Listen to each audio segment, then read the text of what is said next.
1645년 4월, 8년 만에 고국 땅을 밟은 왕세자가 있었습니다. 청나라의 볼모 생활을 끝내고 돌아온 소현세자입니다. 하지만 귀국 2달 만인 6월, 세자는 갑작스러운 죽음을 맞이합니다.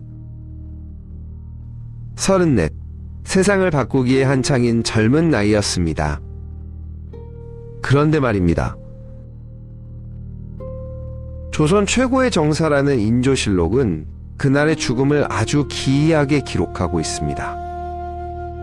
온몸이 전부 검은 빛이었고 이목구비의 7구멍에서는 모두 선혈이 흘러나왔다. 마치 약물에 중독되어 죽은 사람과 같았다는 충격적인 묘사. 이것은 병으로 죽은 자의 모습이라고 보기 어렵습니다. 시신을 염습했던 사람들조차 공포에 질려 입을 다물었다고 합니다. 도대체 그날 밤 창경궁에서는 무슨 일이 있었던 걸까요? 학질, 즉 말라리아라는 진단을 받았던 세자. 하지만 학질은 이렇게 참혹한 시신을 남기지 않습니다. 더욱 이상한 것은 그 이후입니다. 왕의 아들이 죽었는데 장례는 너무나 서둘러 치러졌고 조문조차 막았습니다. 아버지 인조는 아들의 죽음 앞에서 왜 그토록 냉정했을까요? 이 죽음 뒤에 숨겨진 서늘한 진실을 지금부터 추적해봅니다. 사람들의 입에서 입으로 전해지는 가장 유력한 용의자. 놀랍게도 그는 바로 세자의 아버지, 인조입니다. 병자호란의 치욕. 인조에게 청나라는 씻을 수 없는 원한의 대상이었습니다. 하지만 아들 소연의 생각은 달랐습니다. 심양의 볼모로 잡혀간 세자는 오히려 청나라의 문물을 배우고 서양 과학을 받아들이며 조선의 개혁을 꿈꿨지요. 8년 만에 귀국. 아버지는 돌아온 아들을 반기기는커녕 자신의 왕위를 위협할 정적으로 바라보았습니다. 여기서 그 유명한 벼루 사건의 야사가 등장합니다. 세자가 청나라 황제에게 선물 받은 용연석 벼루를 자랑했을 때였습니다. 네가 과연 내 아들이냐, 청나라의 앞잡이냐. 격분한 인조가 벼루를 들어 세자를 향해 집어 던졌다는 것입니다. 날아든 벼루에 머리를 맞은 세자.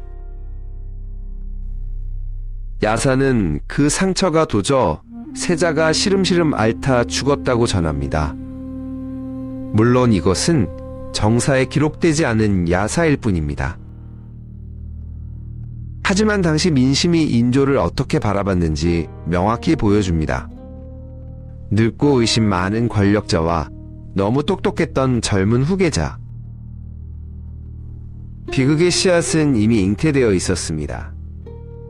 그렇다면 실제로 손을 쓴 자는 누구일까요? 기록은 한 명의 의관을 지목하고 있습니다. 그의 이름은 이형익. 이형익은 평범한 의관이 아니었습니다. 인조의 총애를 독차지했던 후궁, 조소용의 본가에서 천거한 인물이었죠. 당시 세자는 고열에 시달리고 있었습니다. 그런데 이형익은 열을 내리는 약 대신 침을 놓기 시작했습니다. 학질 환자에게 침을 놓는 건 당시 의술로도 위험한 처방이었습니다. 하지만 시술은 강행되었고 결과는 참혹했습니다. 시술 3일 만에 세자 사망. 이것은 과연 단순한 의료사고였을까요? 아니면 치밀하게 계산된 타살이었을까요? 조소용은 세자빈 강씨와 앙숙이었습니다. 세자가 왕이 되면 자신의 목숨이 위태로울 것을 누구보다 잘 알고 있었죠. 인조의 묵인, 조소용의 사주, 그리고 이형익의 실행. 이 세 사람의 이해관계가 세자의 죽음이라는 하나의 점으로 모입니다. 침 끝에 묻어있던 것은 단순한 치료약이 아니었을지도 모릅니다. 권력을 향한 욕망이라는 이름의 독이었을 테니까요. 세자의 죽음은 끝이 아니라 피비린내 나는 숙청의 시작이었습니다. 이것이 단순한 독살이 아니라는 결정적 증거가 바로 여기에 있습니다.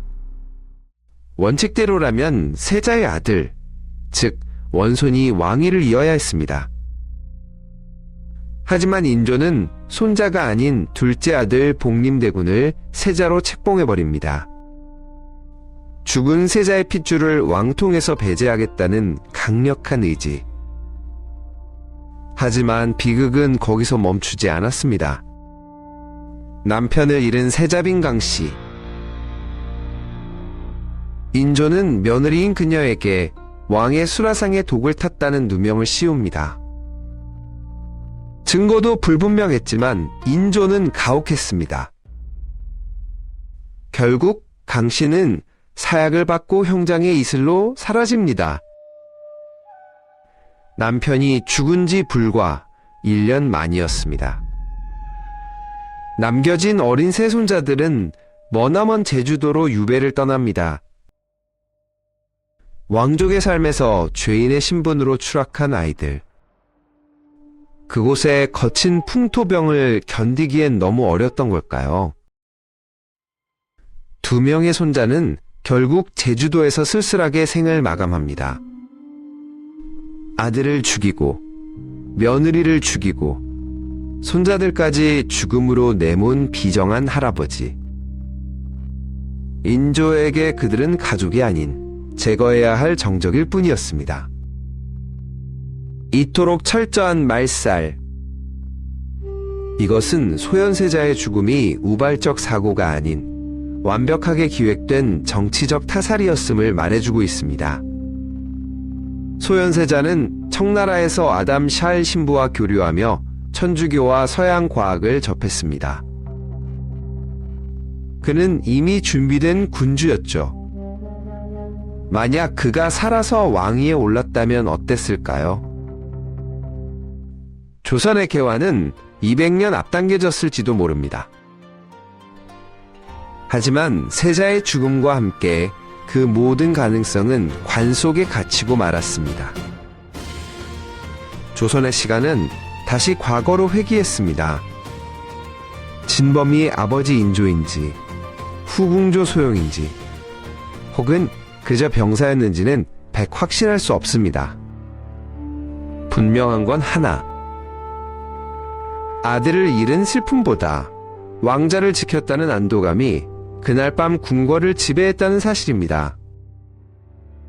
여러분이 만약 인조였다면 왕권을 위협하는 너무나 똑똑한 아들을 과연 끝까지 품을 수 있었을까요? 역사의 미스터리를 추적하는 채널명, 다음 시간에 뵙겠습니다.